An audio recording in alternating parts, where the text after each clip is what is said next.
Okay, so hang up on that phone because I think we're back. Hold on. Okay, we're going to Whoa, try whoa, to wait, get wait, back to you wait. on Yeah, so our stream is back again. our regular YouTube channel live stream camera. Bye. Talk to me. Okay. That's it. Let me see if I still have Bluetooth there so I can take phone calls. All right. Yeah, okay. I can hear you here, says K-Pro. So K-Pro's at least Okay, so seeing us and hearing us. what happened was the internet just failed. It tried 3 or 4 times to recover itself, but we had to Open the door back up. okay, stop and reset. So, but we're back.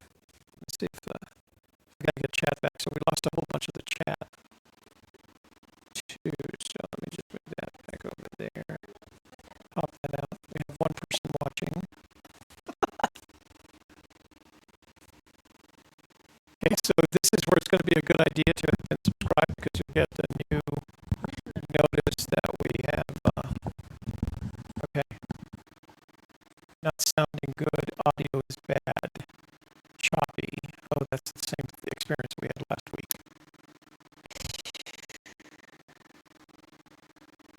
Turn that off and on. Turn the OBS off and on.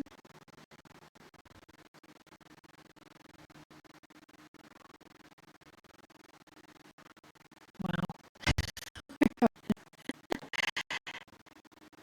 Oh, well. What do we Audio do? issues, can't understand. Okay, all right. So let's do this.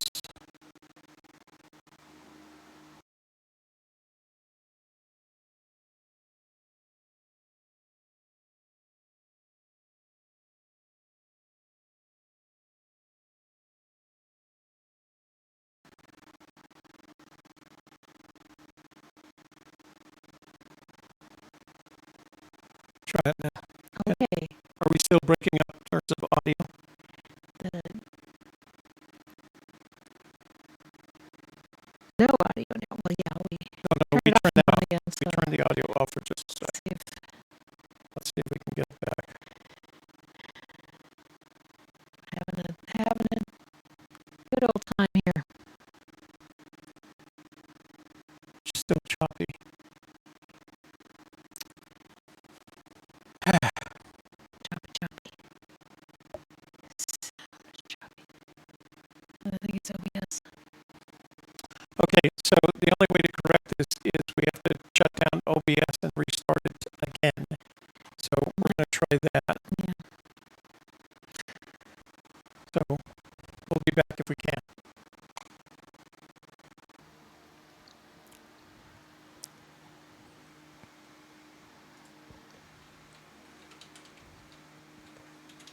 Uh-oh, we broke the internet.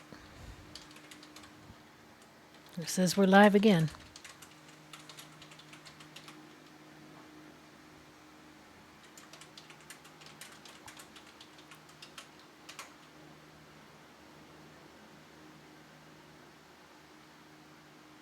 Is the sound good, guys? Can you hear us okay?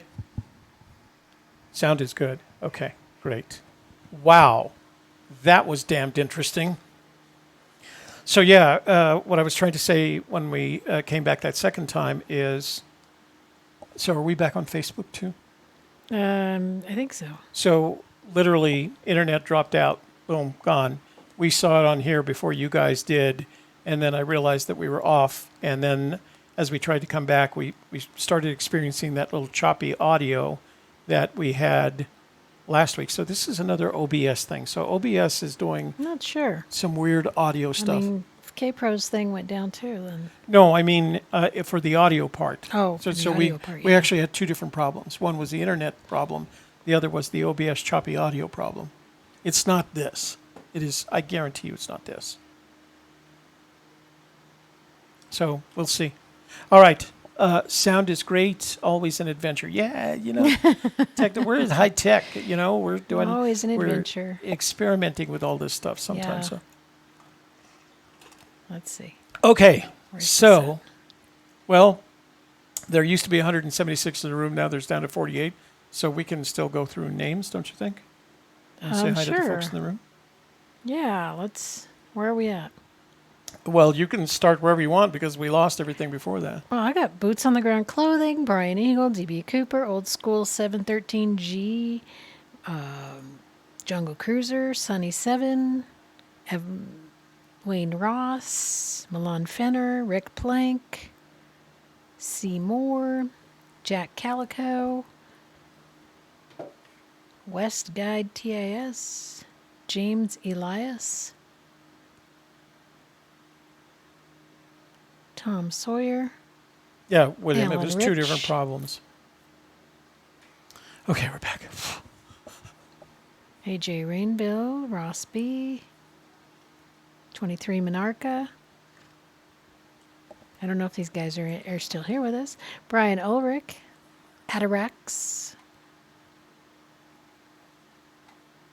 Dan Gelati, Louis Spate, Mitzi Moore TV, Silver Fox. Hey, Silver Fox.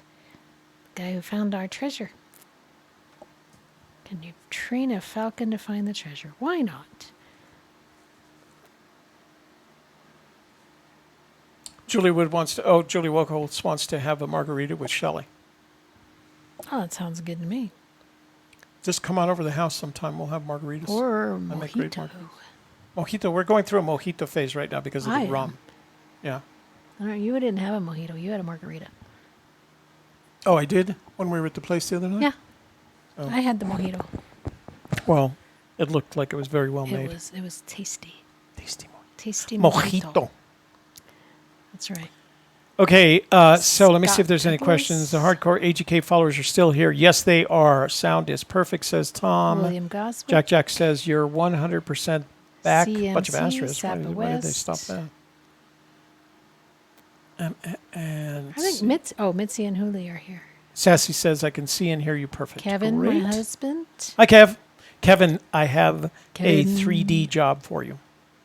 If he's still in the room, he may have had to go to work. Go back I to don't work. know. Okay. All right. So we finished our emails. We did. The Sassy. Hey, Sassy. Sassy Sherry. Did you say hi to Brian? Yes, Brian Eagle. I did. Alan Rich. Michael Hool.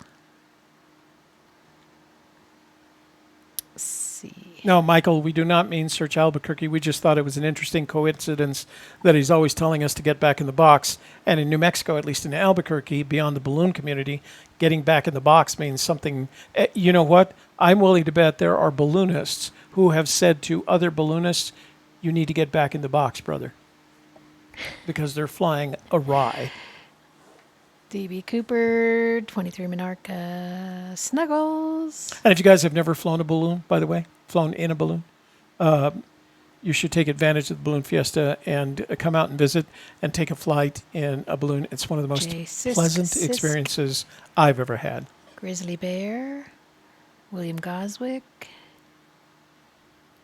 While Shelley's doing that, don't forget 3D you can leave a bronze. voicemail or send us a text to 866-597-9901. Oh, Kevin is in the room. So, Kevin, I've got an idea for a 3D print job. I'll tell you about it tomorrow. So I'm kind of Box not Pro having Multi. a... DB. I've lost my chat. You want? Well, here, you can have this one right here. Refresh. Uh-oh. We're good. We're good here. I'm still transmitting. I still have... So, Yeah, how we're did good you on lose it on Facebook. there? I have no idea. I do not know. But it's... So I don't... Anyway. Okay, let me do the rest of them from here. All Okay? right. Well, I got to the bottom. Well, no. I got to the bottom to where... Then All we right, cut well, out. I'm going to start here. I love So- Lucy. I do too. I love There my you go. Aunt Lucy. Snuggles is in the room. John Laro from Los Angeles, our favorite train rider. Belva Jenkins from New Orleans. DB Cooper is back in the saddle again. Oh, you're talking about us. Thank you, DB. Evan Penn. PJ Sono.1 or -1. The sound of the video are now out of sync. Looks like a foreign film. Uh-oh. Oh, it does. Look at it. It even shows it up on here. Curses. Curses. Okay. So I've run out of stuff without starting again, guys. There's only, let's see, what am I Now doing? I'm nervous about taking calls, too, because That's just gonna going to make get it that. worse. Box Canyon hint. Maybe. Maybe.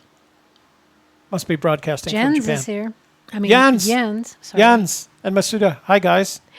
Jens. He said he's coming back to New Mexico sometime in August, I think he said. But he's got to be back. Apparently, his sister's getting married August 20th. Oh. Oh, by the way, I have a little. So I was watching the CNN version of Apollo 11 on Saturday because I thought that was the appropriate thing to do, considering it was the 50th anniversary celebration of humankind's landing on the moon. And they were, while they were doing that, I decided I couldn't remember all of Armstrong. Neil Armstrong's biography. So I did a quick search on biography, and I was reading through the biography. Here's an interesting coincidence, a pair of coincidences. Neil Armstrong was born in 1930, in August of 1930, the same August that Fenn was born in, and he had a little sister named June. How about those apples? Follow that rabbit hole down the rabbit hole. Let's see. Are your travel dates, LR says, they are your both flew travel dates airplanes. still the same for September? Yes, we are not changing those dates. Those dates, we've already made hotel reservations. So, yeah, but it is going to be what I would call a speed Whirlwind vacation. tour. Whirlwind tour of the northern prospecting. of the Tombstone. of the Northern Territories. We're looking forward to it. Lots of pictures Jim and maybe a Sisk. little bit of fishing. But we would like to meet up with some searchers if it makes sense. Maso you. Sassy says, tell Masuda. people. Oh, hey, Masuda. Where's Masuda? On Facebook. Oh, hi, Masuda, in Facebook. Masuda's Yen's Wife. spouse. Jim says, okay, added Gypsy Kiss, sound and video is fine, no Chinese movie. Okay, we're great, I think. We can't predict it for you. We don't know what you're saying on this side. Yeah, that is an amazing coincidence, isn't it? Born the same month and the same year as Fenn, and had a little sister whose name was June, Must have been a popular name that year. I guess. Or that many years later, I guess. Well, the problem is Neil Armstrong died in 2012. So he's not around. I don't think Forrest Fenn went to the moon. He's done a lot of things in his life, but I don't think he landed on the moon. It is in a rabbit hole crater on the moon. Yeah. That's one of those rabbit hole things that when you tell somebody, did you know that Neil Armstrong, he was born on August 8th, so he was born before. He's older. He was older than Fenn, but he passed away in 2012, so. After a very humble and quiet life, you'd think for being the first man on the moon, he'd have a lot to talk about, but he was a very humble man. He was not quite a recluse, although people accused him of that, but he didn't like being in the spotlight. So, William. They just got carried away with gave the us- spotlight back then. Where could we find your schedule for the road trip? We will publish it when it's finalized. We still have a couple of other things, other reservations on either end that we have to make. But as soon as we finalize it, we'll post it on the community page of our YouTube channel. And when we post it there, and it may not come until finally August, because we have another meeting planned to kind of finalize which places we're going to stay at. We still have to find that because we're hotel people. No, Isn't Fenn turning 87 next month? No, he's turning 89. 89? 89. He was born in 1930. So he's turning 89 next month. All right. So, William, as soon as, and thank you for, did you give him a Don pitching? Davidson, yes. So thank you for Yes. that, William. Yes, as soon as we But we finalize do it. know we're going to go out on the 7th and come back on the 11th. Yeah, Is which that is, no. No, not We're the going out 11th. on the 9th and coming, now you The got me 11th. confused. Going out on the 11th, come back on the 17th. It's a Saturday through following Sunday. Sunday. Yeah. So, yeah. In So, August. mid-August, I've got to be back because my daughter, Toby Renee, is coming to visit me the following weekend. And then my daughter, Ryan, and her family are coming out for Balloon Fiesta. And then I'm probably heading for the East Coast in November to see baby Everly for her second birthday. And I'll try not to get a cold. Yeah. So, so Thor, Kpro says that Thor is down too. Yeah, so it must have been a big Putin kind of Yeah. In the Putin Fenniverse. below the Homa Brown. September, not August. What? Who said? Kevin said we're going out in September, not August. Did Yes, we say are. August? No. I said we have a meeting. We need to have a meeting, like a dinner meeting at my place. Oh, we're going to have a party in August. Yeah, we are having a party in August. Yeah. Yeah. So yes, we are going out in September. But again, I promise you, we'll post it to the community page of our YouTube channel, so you guys will be aware. Okay. Yeah. So let's go to some text messages and voicemails. Boom.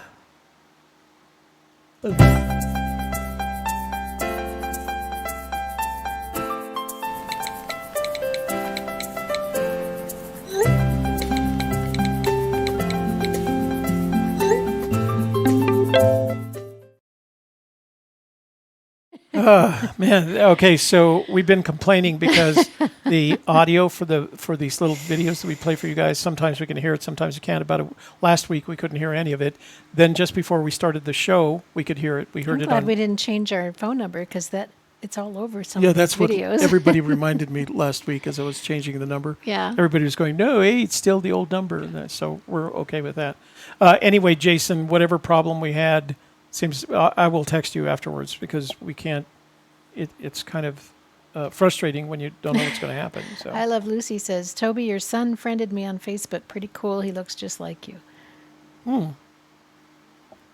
I thought he looks more like his mother than he does me. But yeah, I don't think but he you know looks what? that much like you because his face is so round. He's got a rounder face, yeah. But he's a great guy. He's he's just a great guy. He's a tinsmith by trade. As a matter of fact, for those of you that are going to be around Santa Fe this coming weekend, it's the Spanish Colonial Spanish market in Santa Fe. Takes place the last weekend in July every year. Huge Jason and outdoor Sean. market. Yeah, beautiful market. There's two markets. One is the traditional crafts right around the plaza, and then along Lincoln Avenue they have the contemporary artists, which is kind of a different field. I don't know any of the contemporary artists. All of my friends are all traditional artists. So I go back to say hi to Jason and Sean. Have a booth that they share on the southwest corner right across from the Five and Dime. So make sure you go if you happen to be there. So we have Joel Lewicki says, I was going to go fishing the other day, but I already had one on the end of the line. Oh. K-Pro says, Mr. Cow says hi to everybody. Hi, Cal. Michael Houle says, what do you think of the Society article? Did you read it? Original or in translation? Society article. Société, the French Oh. must have come out. Society. I haven't seen it. Because they don't pronounce. They pronounce it society. Okay. It's not society. The French one. Yeah.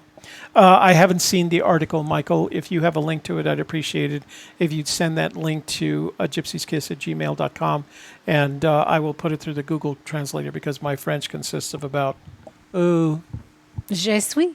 je suis, je t'aime, je vous J'adore. aime, j'adore. Just the flirty Just stuff. the flirty stuff. So, and merde. So yeah, I'll have to put that through Google Translate because I'm pretty lacking in my French. So, okay, so let's go to text messages. See what we got here. So this is LR from Texas. Remember, guys, if you're going to send us a text message or leave us a voicemail, make sure that you include your first name and the location from which you are calling, the state, so that we know. This is LR from Texas. Do you have a photo from the treasure finder? As of this moment, to the best of our knowledge, there is no credible evidence that the poem has been solved or that the treasure has been found or recovered. Therefore, we do not have that picture, nor to the best of our knowledge does anyone else. This is voicemail. Let me see, make sure that we don't have it. Okay, so we got a voicemail. Let me. Matt Michael says, see Cynthia's blog for the link. Oh, okay.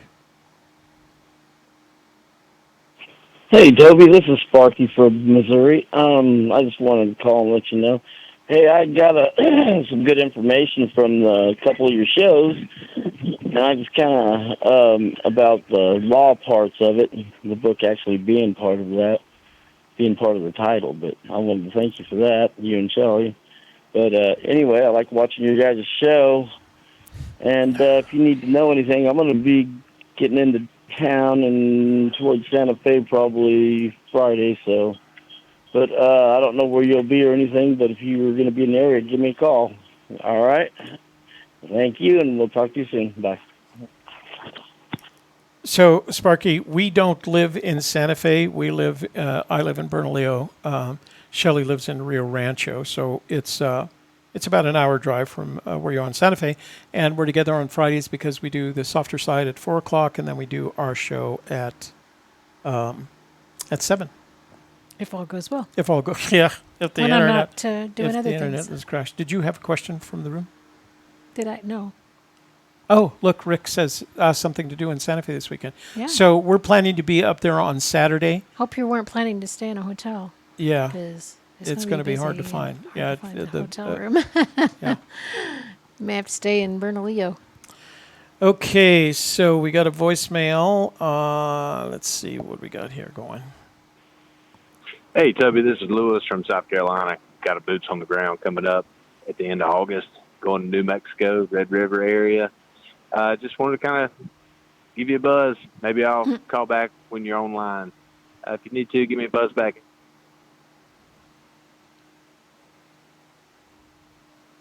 I had to turn that off because it gave his phone number. Yeah, just call in, Lewis, and let's talk. Who's that from? Bill Cross in Texas. Great show tonight. Well, thank you. We're trying. We're really trying. Yeah, it's been damned interesting, Bill. So this is from Jason Dent. He says, hey, Toby and Shelley, just checking in to say hello. Long time no chat. Indeed, Jason, we haven't heard from you. We haven't seen you since Fenn.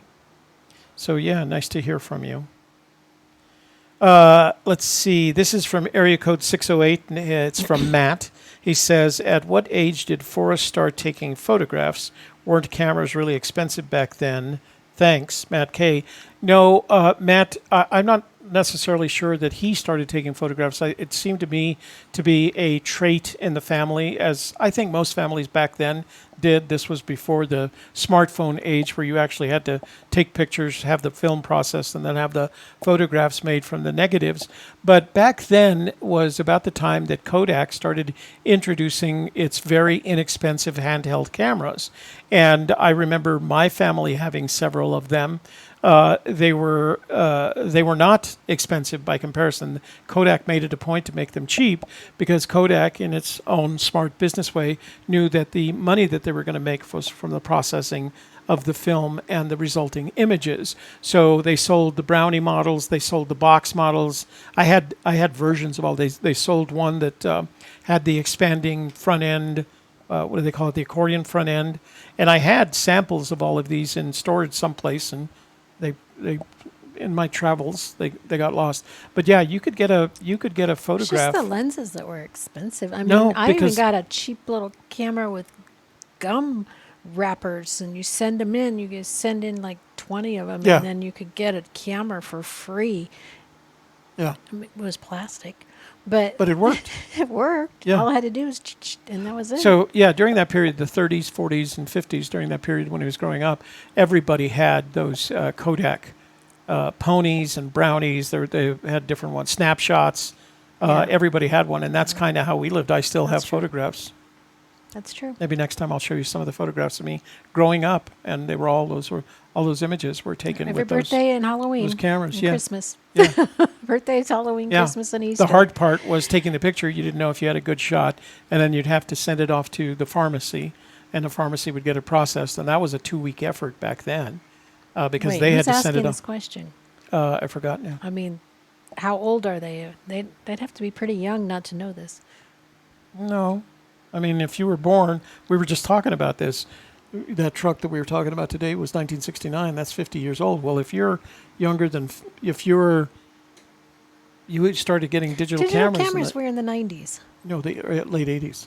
Well, The not expensive for, ones, anyway. Not for just That- your yeah. average family didn't Yeah. have them till the 90s. So yeah, everybody, I'm kind of surprised. You probably have photographs in your family album that were taken with these inexpensive Kodak cameras. Yeah. So, And Polaroids and were the big in the earliest, 70s. the earliest photographs I've seen of him are in the Thrill of the Chase, and he looks like he was about 4 or 5, and they were Toby's taken in not his. that old.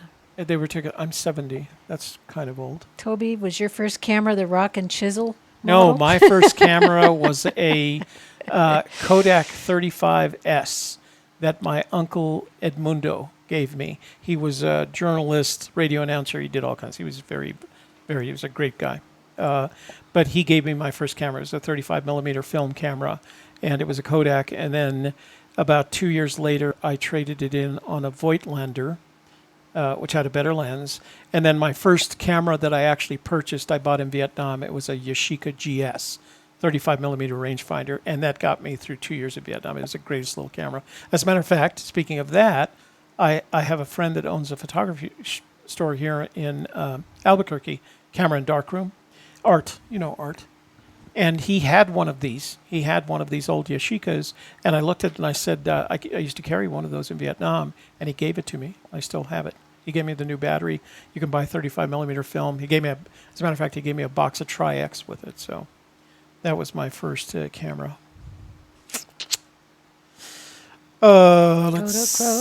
So there are pictures in the Thrill of the Chase of Fenn sitting in his backyard in Temple, and he looks to me to be about 5 or 6 years old. So, and his dad is in the picture. That means his mom was taking the photograph. So they probably had one of those inexpensive brownies. Everybody did. I remember everybody having them.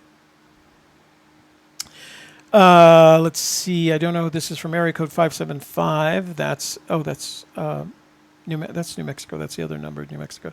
So many things to consider as a blaze that needs to be representative of Fenn. Maybe arrowhead with initials. See, you're on the right track there.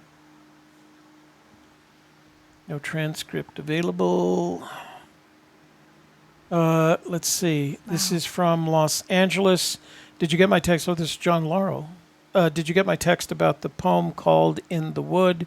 John, I did not. By Herbert Edwin Clark. Do you think it has clues there? John, train, traveler, Los Angeles. So that's all.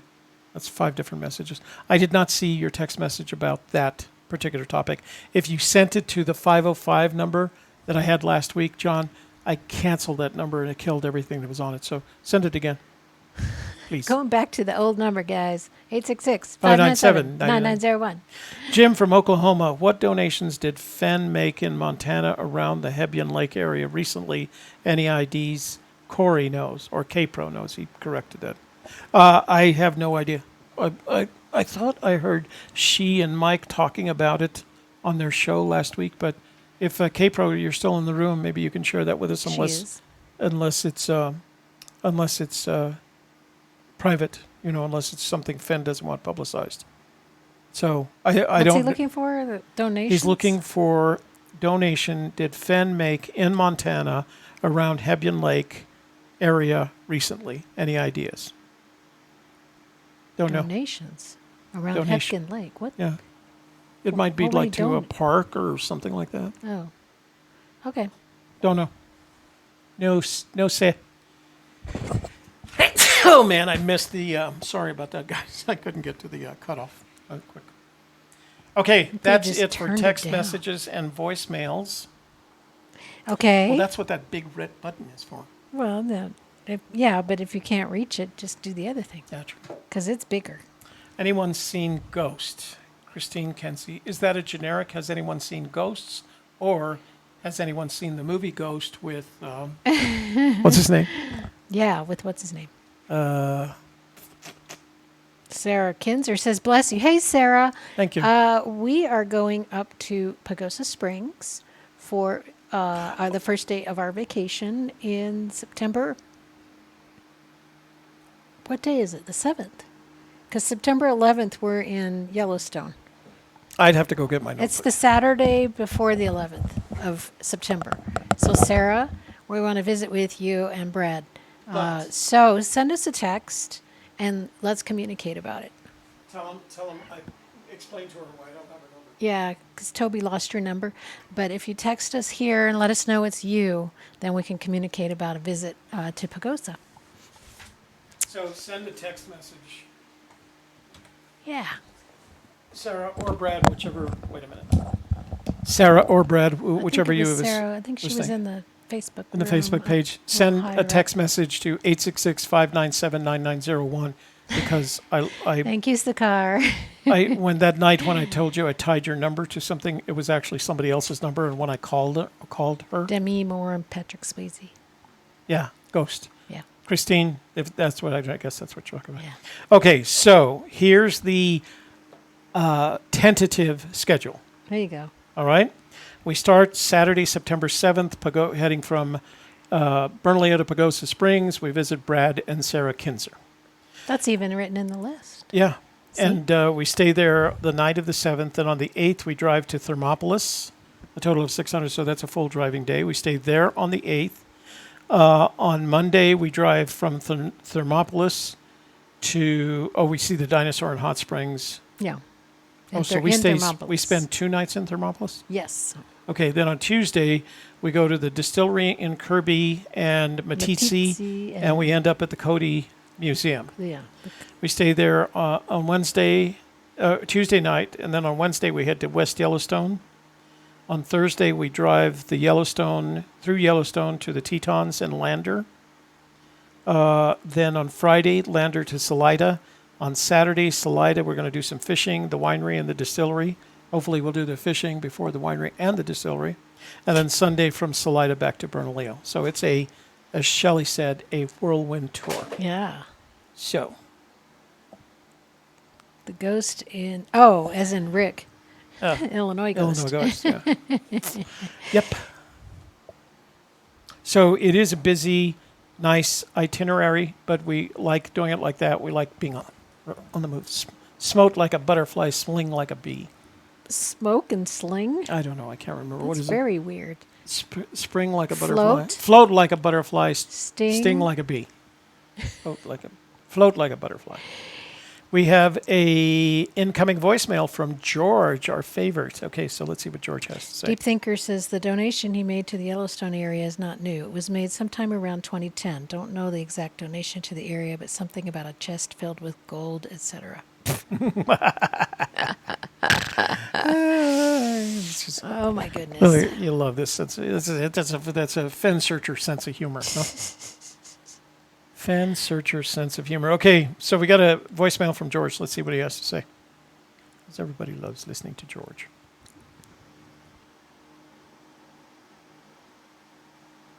Hey, Toby, it's me, George, again. I just wanted to update you. After I spoke with you last time, I thought about my decision, and I decided to go ahead and try one last boots on the ground. It's probably going to be in the latter part of September, late part of September. And if I don't get it this time, then I have no idea what the poem's talking about. I know my first spot was wrong. Right. I know my second spot was wrong. So this is my third spot that I'm going to try, and hopefully it'll pan out. All right, just wanted to update you. So toward the end of September, I'm going to be going back boots on the ground, Toby. You have a nice night. Bye-bye. So George is not yet defeated by the Fenn treasure hunt. He's going to try one more time. Is he searching in New Mexico? Do we know? I don't know. I'm trying to entangle my wires from my boots. couldn't send the message Boots from the and house, wires. so I will make sure I send in from in town tomorrow. What's All right, that? or email us at a gypsieskiss@gmail. Either, Yeah. whatever works for you. Either one will work. Gypsyskiss Sarah. at Gmail. And Sarah, you can see that information up here. It'll pass by sooner or later. Okay, so what do you say? You want to open the phone lines? Yep. All right, let's open Now that the... we got our sound working and Yeah, this should be internet and dinged. Interesting. Open phone. cross fingers, and here we go.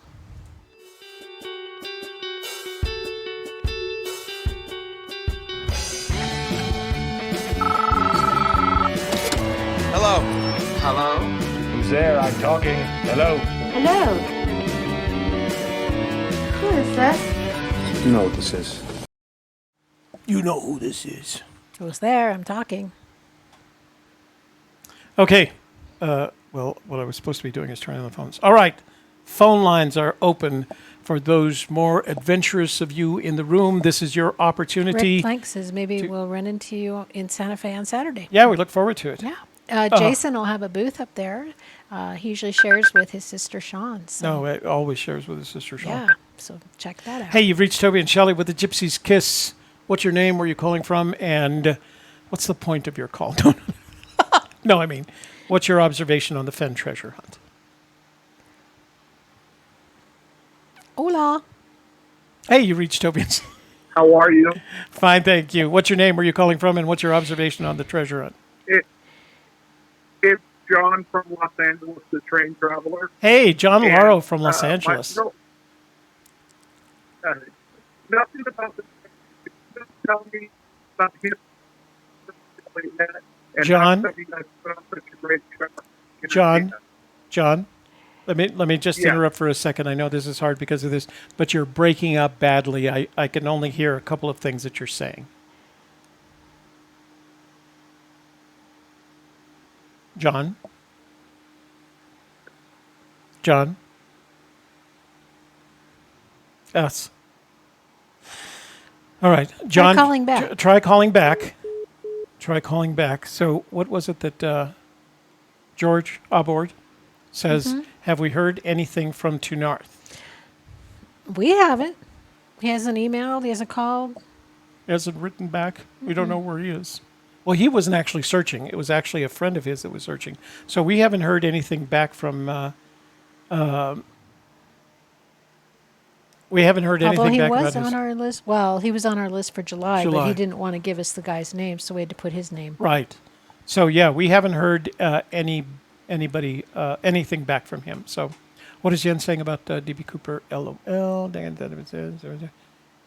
I thought this was over. No, we've got phone calls. We got to do phone calls yet. Phone lines are open. That's right. Phone lines are open. His train went into a tunnel.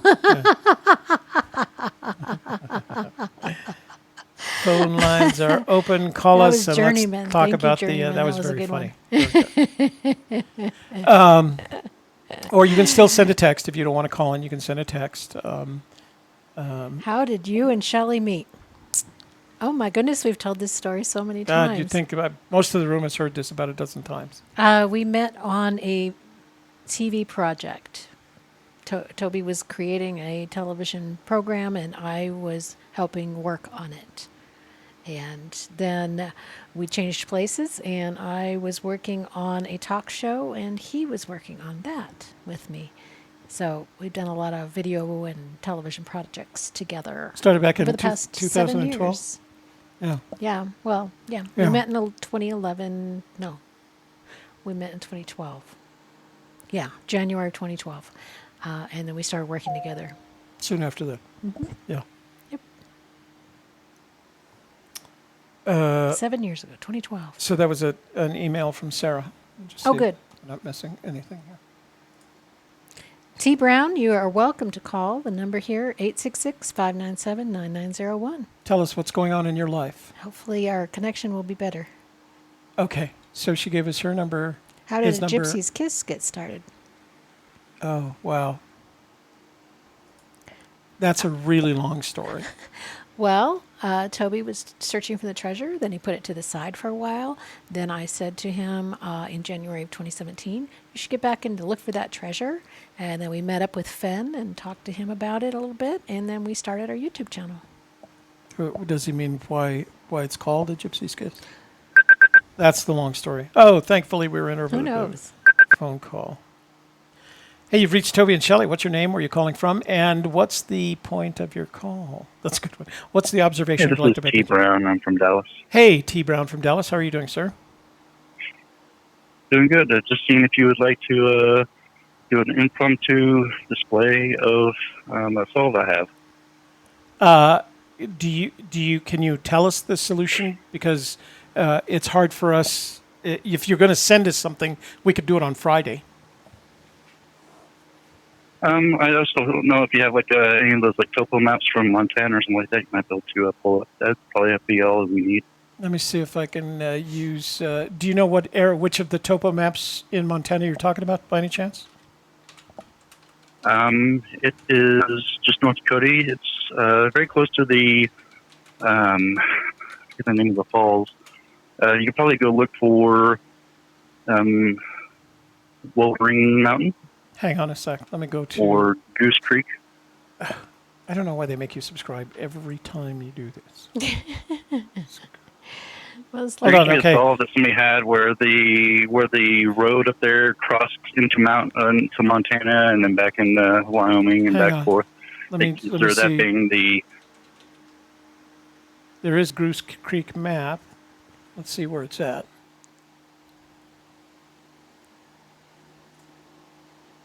I thought Goose Creek was in New Mexico. Hang on a sec. Let me see where they take me.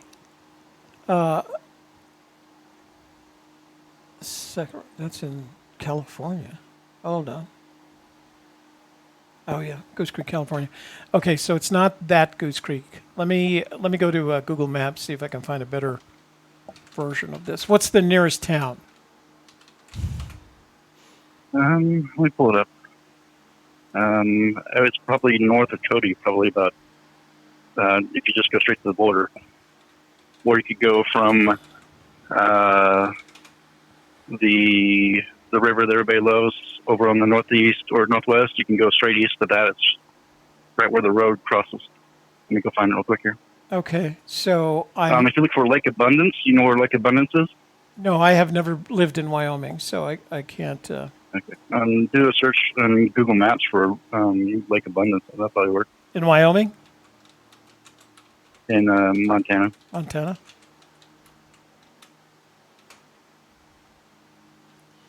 Okay, so the solution or the all right, the I'm theory gonna goes, hang on. I'm gonna share the screen with everybody so we can see what we're talking about. Okay, hold on just a sec. Okay. All right. Oops, we need to put that over on. So the way I'll kind of give a lead into it all. The way I kind of came about the solution or this theory was the hiking that they did or the trail that they did in the looking for Lewis and Clark. Yeah. Basically, if you do a 50-yard or 50-mile radius around where they left, it kind of leaves you very close to the biggest mountain in that range. And if you were to be just north of that mountain, because they said they'd try to go south, and they knew they couldn't go south because that was the biggest mountain, right in that range is a glacier. If you go east of Lake Abundance there. So I'm looking at Lake Abundance. You're telling me to go east. So you see that little lake just in the northeast corner? I don't know how much lag I have between your screen here, but there's a little tiny pond and just in your upper right-hand corner. No, it's too far. Go back down. But so I've got Lake Abundance. Wait, hang on, slow down. Yeah. I've got Lake Abundance right in the center. Now, which direction am I heading from and then there? if you go to the upper right, there should be a downs, a Goose Creek or Goose Pond. So go straight left or right of there, and then, yep. There's Mount Fox. Where is it in relation to Mount Fox? So to your right. You want to go to your right. Further to my right. There should be a Goose Creek, which would be take the canyon down, which is basically leads right into Lake Abundance. If you were to zoom in on a topo map, right next to Lake Abundance is there's a path down there called it's number 242. So it's kind of the too far to walk, 242 thing that people have said in the past. Okay, so right now I'm looking at Goose Lake, and north and slightly east from Goose Lake is Goose Creek, leads to a smaller lake that has no name as far as I can tell. Little Goose Lake. Yeah, the Goose Lake right there. Yep, the Goose Lake will take you into Goose Creek, which will take you down to Lake Abundance. Oh, so you're saying going south in that direction, south and west? So there's, I'm going to follow Goose Creek here. Goose So Creek. Iceberg Peak over there would There's- be one of those peaks that I was talking about. It would be basically where warm water salt kind of a thing. Okay, so I guess the question that I'm trying to get an answer to is, so I've seen all this map that we're going down Goose Creek towards Lake Abundance, right? Let me just carry it all the way down there. There's Goose Creek, so eventually this is going to get me back. You're talking about a 60-mile spread here, right? Between Right. I mean, this is just, you're on the map is really where you're at right now. You're just reading along the poem just to find out where you put in, and taking Goose Creek all the way over to Lake Abundance, like where I see you're going now. I haven't know if you've gotten there yet, but that path that goes right next to Goose Creek into Lake Abundance, if you look on the topo map, it says it's path 242. And then if you look south of Lake Abundance, there's a Wolverine Mountain, which just today there was a Wolverine picture in one of the Forest Has Mail, number 23. So you want to go all the way over to Lake Abundance, and then just south of there, the little mountain ranges south of there. all right, so I'm south of Lake Abundance. And then, now. so There's Mount Abundance. All right, so Yeah, I'm a little bit behind you on here, so. well, it's all right. Just so I'm at Lake Abundance, right? Yep. So just south of there, there's a few mountain ranges. There's a couple peaks. Yeah, Mount Abundance, Wolverine Peak. There you go, Wolverine Peak. What about So Wolverine Peak? that would be your Marvel Gaze, and then also to the north of Lake Abundance, there is a Horseshoe Mountain, which is kind of to the northwest quadrant of Lake Abundance. And then way far north is So as of in terms of a solution, I'm completely confused right now. You seem to be taking me all over the map. So where in your opinion is the treasure located? I guess that's the key question. I have no idea. I wish I knew. I've never been up there, so it's hard for me to say. But wait a minute. So how is this a solution? Well, the solution or the theory goes is that you start at Iceberg Lake, you take it in the canyon down, which goose down, just like in Campillo. Yeah. Taking in the canyon down, not far, but too far to walk. But there's a path called 242. It's numbered 242. Oh, I see what you're saying. And then, from there, it's no place for the meek. Haven't quite got much for that. Or they're put in below the home of Brown is there's a home. It's kind of hard to see on this map. On the topo map, it has an actual square. Uh-huh. If you look it up, that actually came from a person that used to own the home with the last name Brown. So there's kind of like a little Brown ranch. What used to be a Brown ranch in that area. Yeah. And then going, like I said, northwest of there is the Horseshoe. So my guess is that you should be going north into that canyon along the creek that feeds into Lake Abundance. It's hard to say. There is a town on the other side of the mountains. I forget the name of it right now. Let me look it up real quick here. I don't know if you want to go to the other side. If you want to go straight north of the mountain there. I just want what I did is I opened my Onyx maps here, and I'm just going to give it a second here because I'm trying to see what you're looking at here in terms of property ownership. Hold on just a sec. So you're in Wyoming. So you see Horseshoe Mountain there from where I'm at right now with you. So you're in the Gallatin. You're in the Gallatin National Forest at that point, right? Yeah. So there, north of those mountain ranges, there's a NYE town. Yeah. So that would be your, your NIGH. Okay, here's what I'm going to ask you to do. Since this is hard doing on a telephone, I'm going to ask you to go to Google Earth and use the line drawing feature, right? The line drawing feature, and draw a line for all the, so because we have to assume that these landmarks that you're describing or that Fenn describes in the poem are somehow connected. You're not just wandering around the Northwest Territories bumping into stuff. You've got it, you're following a track. Is that correct? Correct. Right.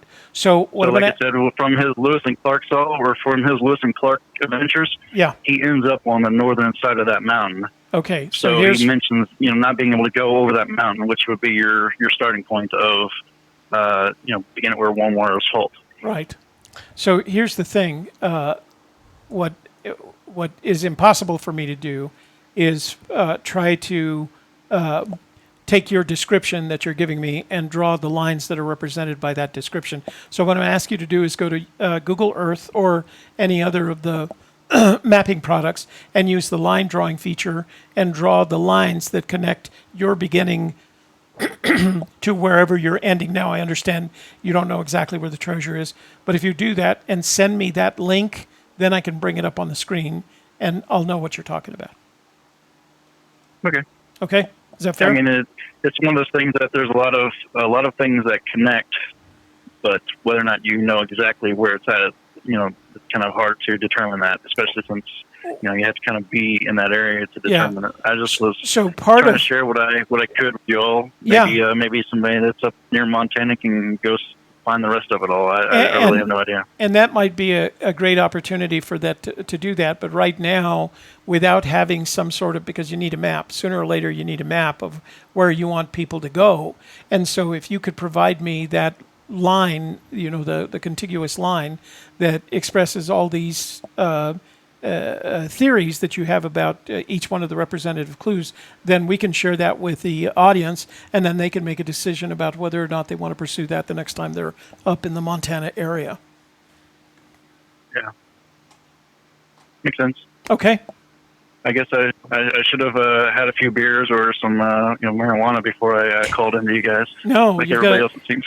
we prefer the people that have beer and marijuana in their systems when they call, because that makes for a funny. Well, you're a serious caller. So what I'm asking is that if you're as serious as you sound to me, then do me this favor, and then what I'll do on Friday is I'll put it back up there, have you call in, and then we can look at lines instead of features on the surface of the Earth from a distance of Google Earth's 100 miles. So it would be easier for not only you, but it would be easier to explain to the audience. And maybe you could get someone to go along and take a look the next time they're up there. Cool. And thank you very much. I'll send it to you. Maybe you can put it on Friday's show then if you want. And you don't have to be drunk or stoned. Yeah. Just be your. I know, I'm just teasing. Be your sober self. Hello, Shirley. Hello. All right, well, I'll let you go. Okay. Thanks.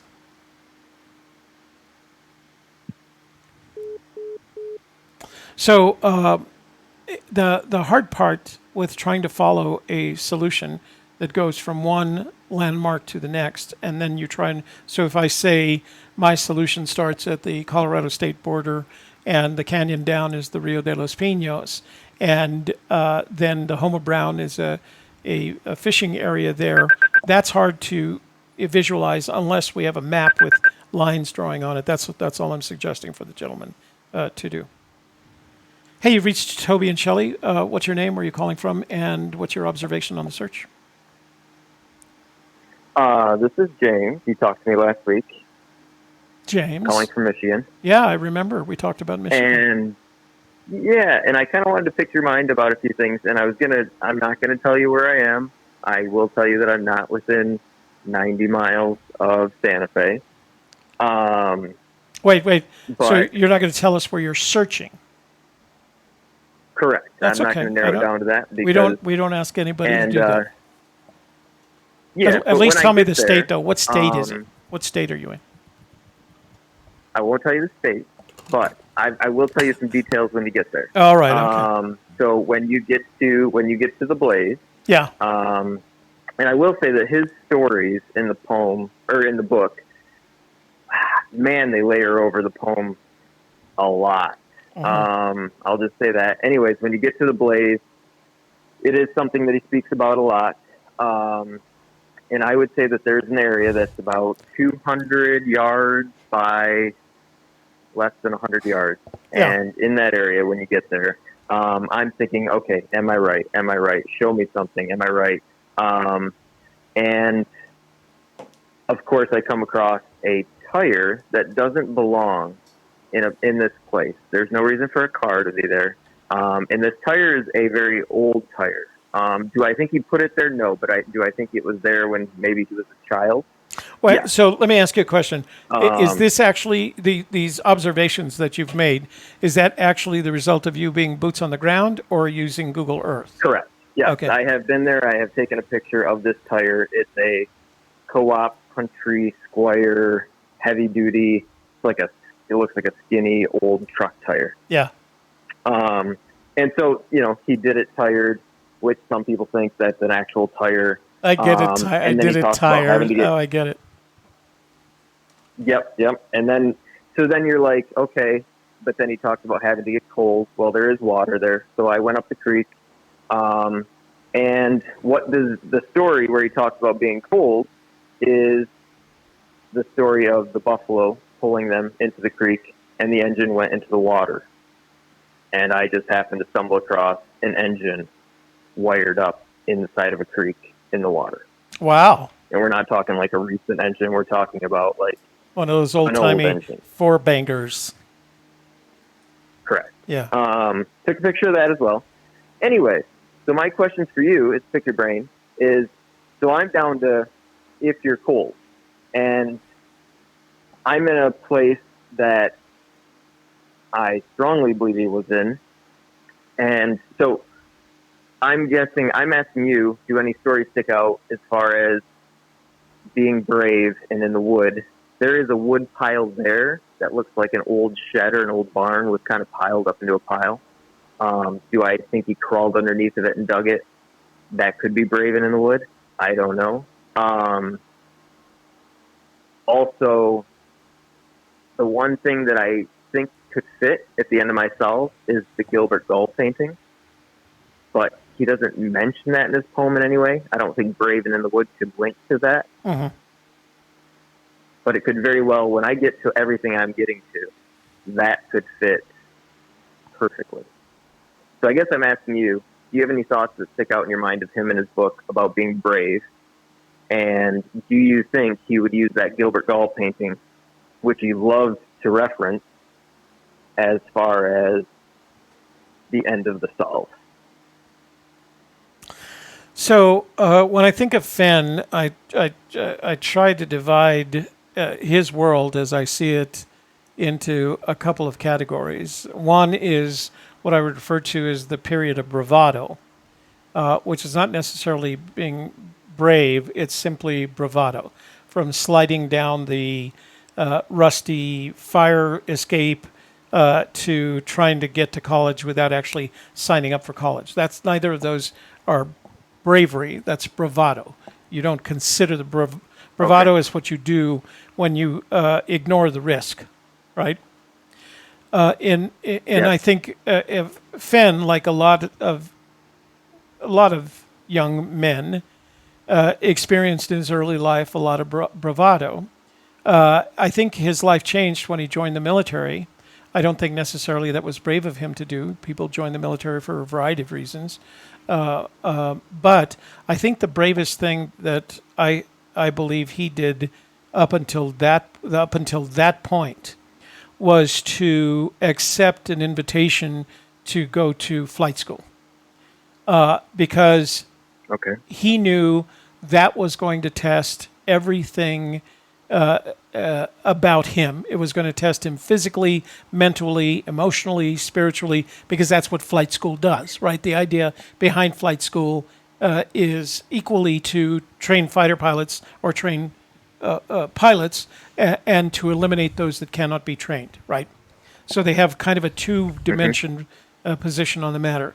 So I think the bravest thing that he did up until that point in his life, up to that point in his life, is that he made the decision to go to accept the invitation of flight school and learn to become not only a pilot, but later on through a series of things. Because what happened at that point is he gave up he quit being a person of bravado and became a brave person, brave enough to make his own decisions and to feel confident enough. There was a point at which he felt confident enough that he could do anything, that he could not only learn to fly an aircraft, but he could learn to fly a high-performance fighter aircraft.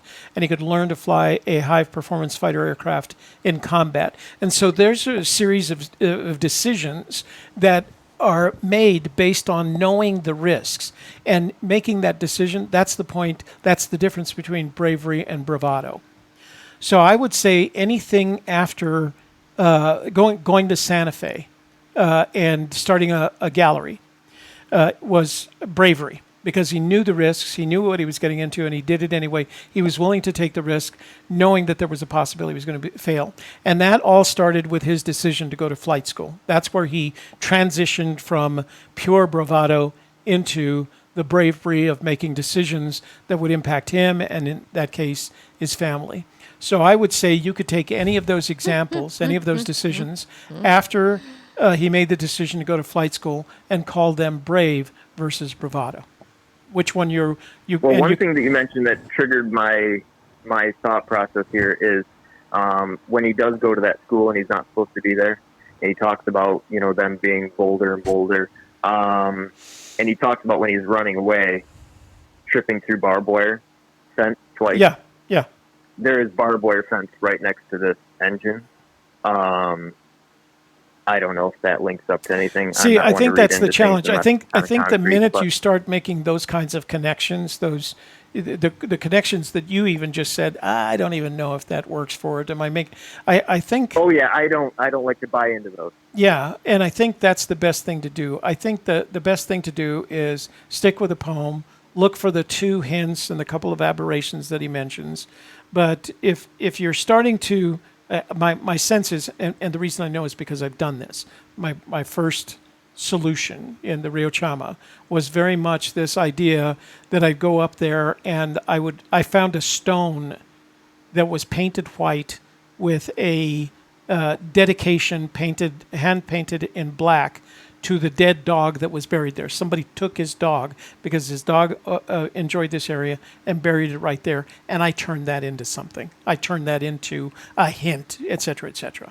So I think one of the dangers is that if you can't tie the clues, the caller that I just had, what was interesting about his call was he was taking the clues from the poem and he was tying them to physical objects on the planet Earth. Physical features on the planet Earth. And I think once you get away from that, physical features on the planet Earth, to tires and barbed wire fences, I think you start playing with your own head. Right on. And I will say all the way up to the blaze, it is very literal right out of the stories matching up with the poem, and then go find this. And this is a half-hour car ride at most.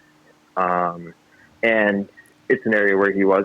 Anyways, but do you think that the Gilbert Gall painting that he loves to bring up could be a part of the solve, even though it doesn't fit in the poem? Would he do that as one last kicker? Short answer, no. No. Okay. He's going to stick to the poem. I think it's an interesting story, and I think it's the kind of story that Fenn would love telling, because it was one in which he took the risk and he paid the price, right? It was a risk failure, right? And you've heard me say in the past that risk takers fail 50% of the time. The difference between them and the rest of us is they don't let that failure bother them. They go on. They learn from that. He learned several things from that particular event, and then he never let it happen again, and that's what he learned from it. So I think it's an element of his character that you can look at how he handled that particular situation and see that's very much in his character, part of who he is now. But I don't think it's a clue or a hint or anything. Okay. So, well, then if I'm in the right area, then I might be a lot closer, I think. But, and my last question is,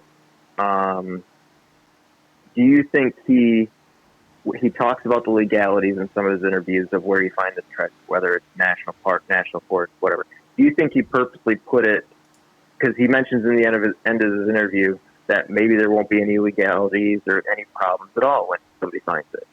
Do you think he put it specifically, let's say, in water to get away from all those legalities of where you find it? And your conclusion is that because it's in water, it's in effectively the public domain because nobody owns the water. Is that correct? Yeah. He says it's not in water. He said after Paris Wallace's death. Well, he said it's not submerged in water. As opposed to what? So, what is your within. rationale? What is your rationale for the difference between submerged and in water? Well, he doesn't. When it came out about people being safe, he came out and said it's not submerged in water. Don't get yourself in trouble. But if he put it within the high water mark, let's say, then that lends itself back to being to the public domain, whether you find it going through public property or national forest or so whatever. My only problem with that theory, if you're using the high water mark being in the public domain, the water demarcation, the public domain, that means to me, in order for you to get there, you have two options. You can go down the water, right? Down or up the water, or you can cross the private land that gets you to that point on the high water mark. So is that possible? Correct. Is it possible? Yes, but it tells me that you're starting to play around with private property, and I think that's definitely a no. I don't think he'd put the treasure chest. Yeah, and I wouldn't even see private property because let's say you just follow this creek up to wherever it is, or say you can drive right to where a road crosses, and then it's right there. He just at the interview when he says maybe there isn't a legality, maybe there isn't any problem. Well, there wouldn't be any legality. There wouldn't be a problem if he hit it on national forest. To me, that sounds like the Occam's, so that would be fair.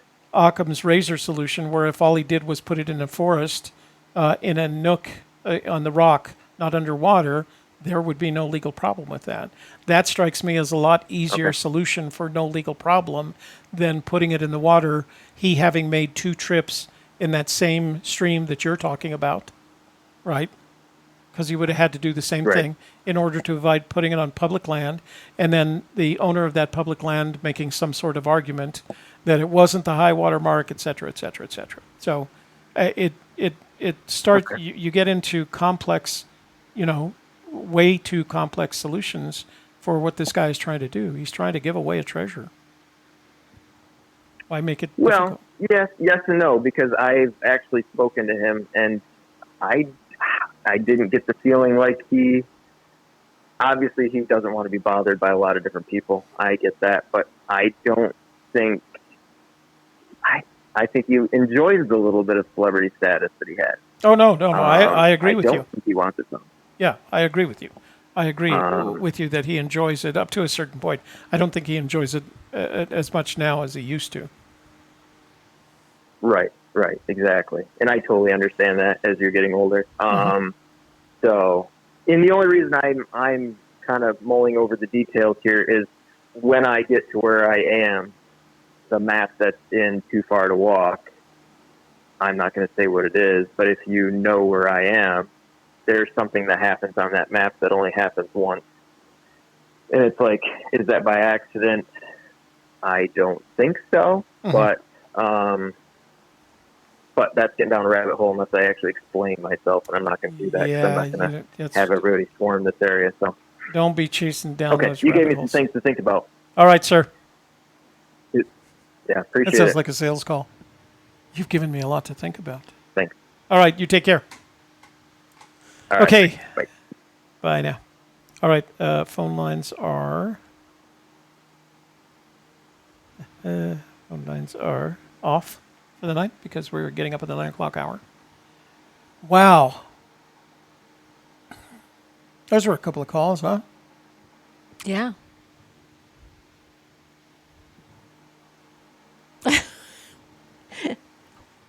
Is that the entire question? It's What's going on with Jan Schultz? What are you doing? Jeff and Schultz. Jeff Anschulz, what are you doing, brother? They're getting bored. Are they getting bored? Yeah. Okay. All right. Well, all are. look, if we're just getting bored, just say so, and I'll cut the call short. What was that snarky laugh about? Nothing.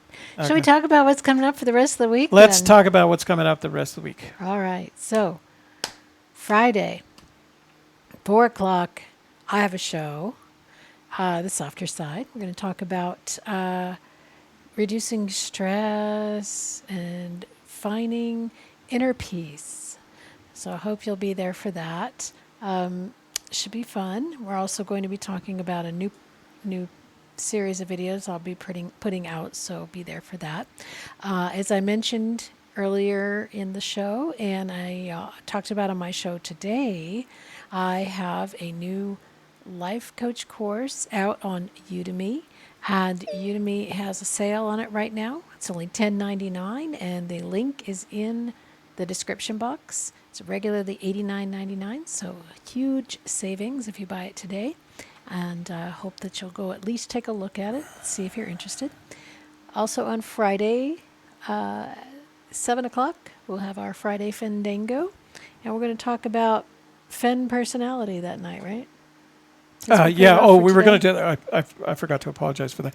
We had the Fenn personality thing going for tonight, but we just got busy with a bunch of other things, including that just took away the time. We didn't get a chance to do it, so we'll do it on Friday night. Drawing Nice says, where do you plan to fish in Salida?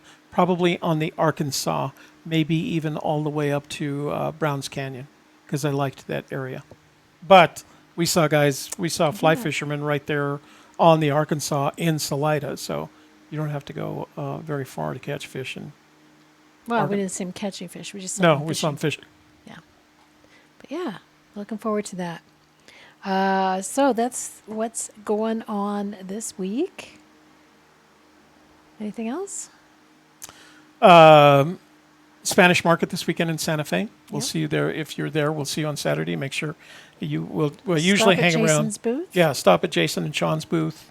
They will both be there. You'll get to meet my two eldest children. Smith work and retablos. And Salidas in Colorado. Who asked where Salida is? Yes, Jack. Salida's going to. Oh, okay.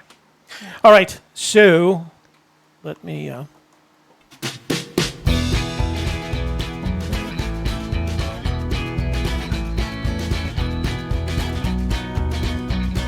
And thanks everybody for all your patience tonight with our technical difficulties, for standing by and coming back, and we appreciate all your questions and comments in the chat room and text and phone.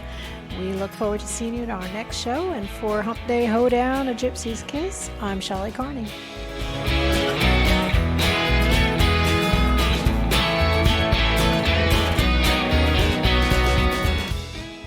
And I'm Toby Eunice. Thanks for joining us tonight through these technical difficulties. We'd like to be able to apologize for that, but we know that we all know that we didn't cause it. It was a stupid interwebs. Wait, what happened to taking responsibility? Oh yeah, taking responsibility. Okay, it was my fault for not blaming everybody else. Yeah, I'm not going to blame Xfinity.